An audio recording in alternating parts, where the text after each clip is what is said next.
श्री नवनाथ भक्ती कथासार अध्याय 39 चरपटेनाथांचा पराक्रम।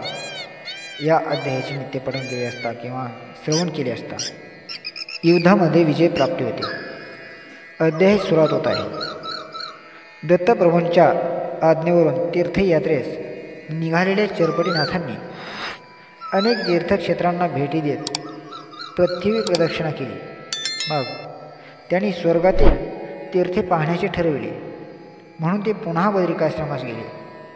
मग तेथे भगवान शंकराचे दर्शन घेऊन व्यान अस्त्राच्या सहाय्यानं सत्यलोकात गेले। ब्रह्मदेवापुढे जाऊन त्यांनी नमस्कार केला। मग योगायोगाने नारदही तेथेच होते। त्यांनी ब्रह्मदेवास चरपटेनाथांची सर्व हकीकत सांगितली। ते ऐकून हा नाथ आपलाच पुत्र आहे असं कळताच ब्रह्मदेवास अत्यंत आनंद झाला।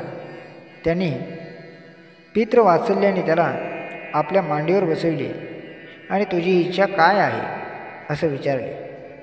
चरपटेनाथ म्हणाले, आता आपल्या दर्शनाची मनीषा तर पुरी झाली। आता स्वर्गातील मणिकर्णिका स्नान करण्याची इच्छा आहे।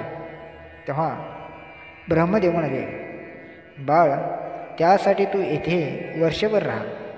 या अवधीत जे पुण्यपर्व येईल त्या अवधीत आपण सर्व तीर्थस्नानास जाऊ।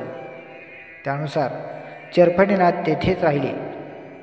त्यामुळं नारदाला खूपच आनंद झाला।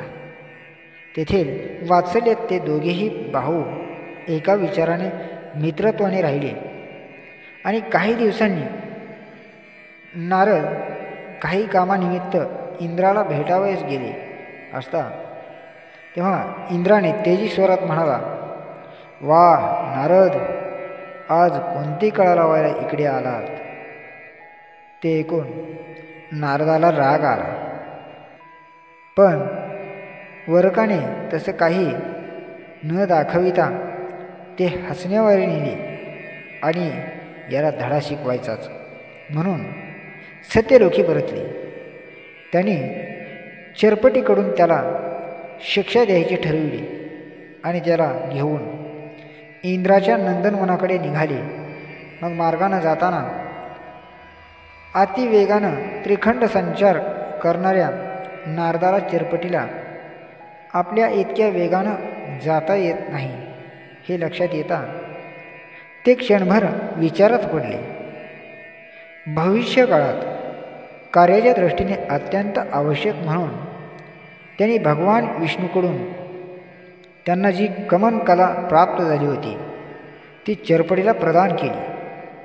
मग ते दोन्ही पुत्र निशात नंदनवनात दाखल झाले।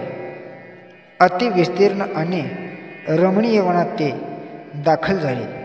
तेथे खेळले, बागडले, तेथील फळे खाल्ली आणि निघताना फुले घेऊन सत्यलोकी परतले।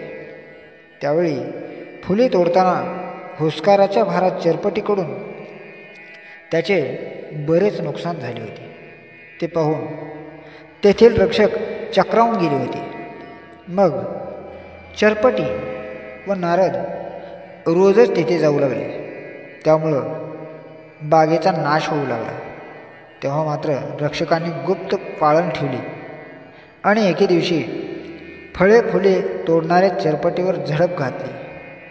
त्याला रक्षकाच्या तावडीत सापडलेला पाहून नारदाने ब्रह्मलोकी पलायन केले। वनरक्षकांनी चरपटीचे श्रीमुखच भडकावले। त्यामुळं तो भयंकर चवताळला। त्याच्या तावडीतून स्वतःची सुटका करून त्याने वाताकर्षणाच्या साह्याने त्यांचे प्राणच कंठाशी आणले। त्यांचे मरण मुकगती पाहून इतर रक्षकांनी तेथून पळ काढला आणि इंद्रापाशी जाऊन त्याला सर्व वर्तमान सांगितले। तेव्हा त्यांनी देवगणांची प्रचंड फौज पाठवली, पण नाथाने वाताकर्षणाने त्याचाही वाताहात केली। ही वार्ता कळताच इंद्राला चांगलाच धक्का बसला।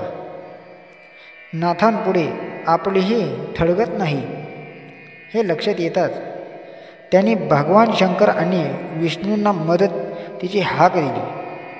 तेव्हा आपली शतकोटी गणसेना घेऊन शंकर इंद्रसमवेत स्वतः अमरपुरीस आले.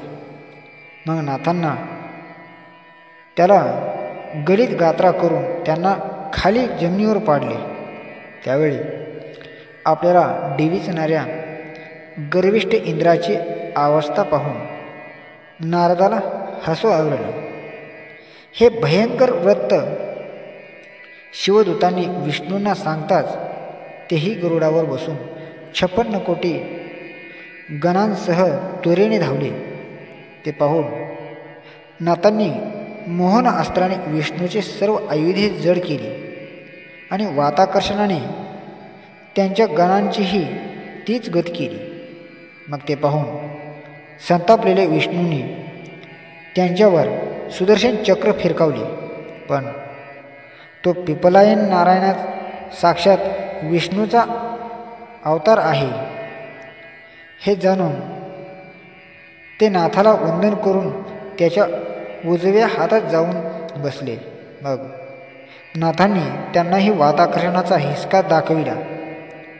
शंकराने श्री विष्णूची सर्व आभूषणे आयुधे घेऊन चरफटीनाथ ब्रह्मदेवापाशी गेले. त्यांना विचारले म्हणून सर्व हकीकत सांगितली.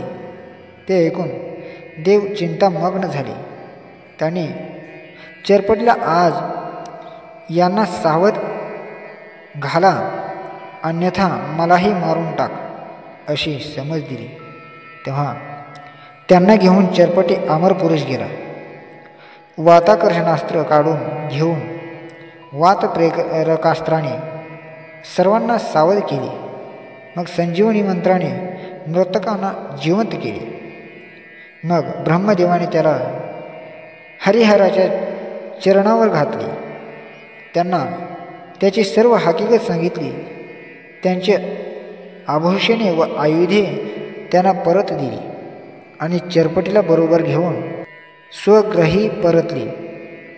या घटनेबाबत नारद इंद्राकडे गेले आणि म्हणाले, देवा, आपणावर हे जे संकट ओढवले ते कोणत्या कळीच्या नारदामुळे हे सांगू शकाल काय? आम्ही तुम्हाला प्रेमाप्रमाणे तुम्हाला भेटावयास येतो आणि तुम्ही कळराव्या नारद म्हणून आमची चेष्टा करता, बरोबर नाही? त्यावर इंद्र काय बोलला? त्यानं नारदाचा गौरव करून चरपटीच्या पराक्रमाची खूप स्तुती केली. पुढे एका पर्वणी दिनी नाथांसह मणिकर्णिकेच्या स्नानास गेली. ती इच्छा पूर्ण होताच चरपटीनाथांनी पाताळातील सर्वच स्थाने पाहिली, बळीची भेट घेतली आणि पुन्हा पृथ्वीवर येऊन लोकोपकारार्थ भ्रमण करू लागली. अध्याय 39 समाप्त होत आहे.